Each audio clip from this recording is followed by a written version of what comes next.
آپ غیر مسلموں کو جب دعوت دیں گے، یہ قرآن پیش کریں گے اور ساتھ ہی یہ بھی جملہ کہیں کہ لیجئے یہ اللہ کی کتاب قرآن ہے، اس میں 50-50 چانس ہیں کہ اس کو پڑھ کر آپ ہدایت بھی پا سکتے ہیں اور گمراہ بھی ہو سکتے ہیں، تو سامنے والا بندہ کہے گا کہ اس کو آپ اپنے پاس رکھیے، ہم کو ایسی کتاب کی ضرورت نہیں ہے جس کو پڑھ کر ہدایت بھی مل سکتی ہے اور گمراہ بھی ہو سکتے ہیں۔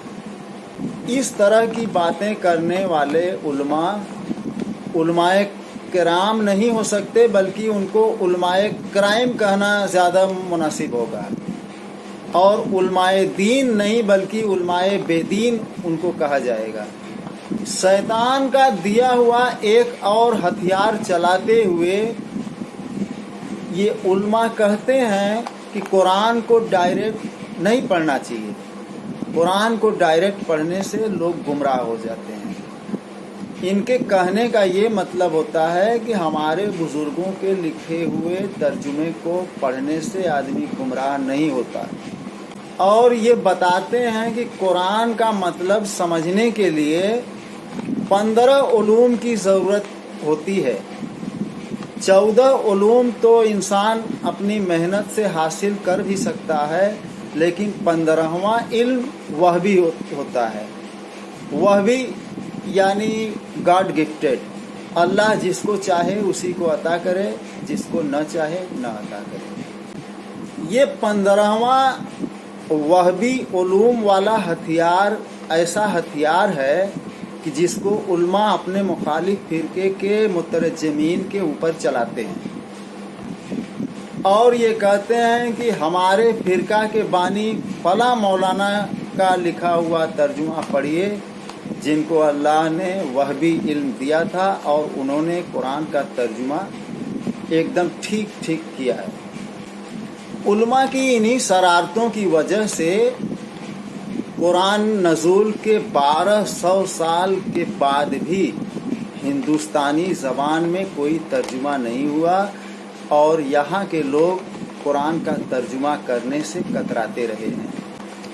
آج سے تقریباً 250 سال پہلے ہندوستان کے جس عالم نے قرآن کا ترجمہ کرنے کی جرات کی تھی وہ تھے جناب عبدالحق محدث دہلوی صاحب۔ جب انہوں نے قرآن کا ترجمہ فارسی میں کیا تھا تو ہندوستان کے علماء ان کی جان کے دشمن بن گئے کہ اس نے تو عربی قرآن کو فارسی میں کر دیا۔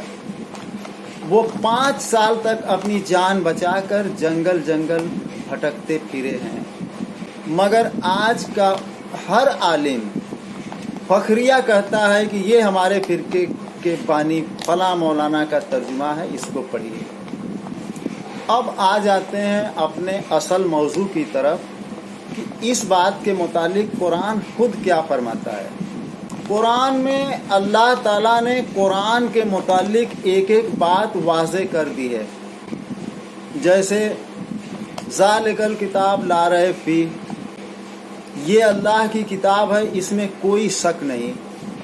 انا انزلناہ فی لیلۃ القدر، ہم نے اس کو اتارا لیلۃ القدر میں۔ قرآن کس طرح کی کتاب ہے، اس کو کیوں اتارا گیا، اس کو کس طرح نازل کیا گیا، اس کے نزول کا مقصد کیا ہے، اس پر چلنے کا انجام کیا ہے، اس پر نہ چلنے کے نتائج کیا ہیں، اس کو کس طرح پڑھنا ہے، اس کو کس طرح سمجھنا ہے، اس پر کس طرح عمل کرنا ہے، اس کے پیغام کو دوسروں تک کس طرح پہنچانا ہے۔ اللہ تعالیٰ نے ایک بات کی ہدایت قرآن میں ہی دے دی ہے۔ اب رہا قرآن کو سمجھنے کے متعلق قرآن میں حکم، تو ایک آیت سورہ قمر کی ایک آیت جس کو اللہ تعالیٰ ایک ہی سورہ میں 4 بار ریپیٹ کیا ہے، آیت نمبر 17، آیت نمبر 22، آیت نمبر 36 اور آیت نمبر 40 میں اللہ فرماتا ہے وَلَقَدْ يَسَّرْنَا الْقُرْآنَ لِلذِّكْرِ فَهَلْ مِن مُدَّكِّرٍ، ہم نے نصیحت کے لیے قرآن کو آسان کر دیا، تو کیا کوئی ہے نصیحت حاصل کرنے والا؟ بقول سو کالڈ مولویوں کے اگر قرآن مشکل کتاب ہوتی تو اللہ تعالیٰ قرآن میں یہ فرماتا کہ میں نے اس قرآن کو مشکل بنا دیا، تو کیا کوئی ہے اس سے دور بھاگنے والا؟ اس طرح آیت ہوتی جو کہ نہیں ہے۔ آتے ہیں ایک تدبر قرآن اور ایک تفکر قرآن۔ تدبر کے معنی ہوتے ہیں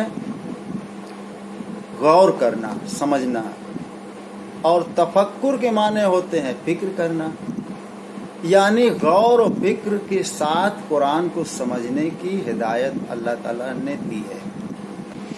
ابو داؤد کی ایک حدیث میں جو ابو ذر غفاری رضی اللہ عنہ سے روایت ہے، اللہ کے نبی صلی اللہ علیہ وآلہ وسلم ابو ذر غفاری رضی اللہ عنہ سے فرماتے ہیں کہ ابو ذر، قرآن کی تلاوت میں ایک ایک حرف پر 10 نیکیاں ہیں۔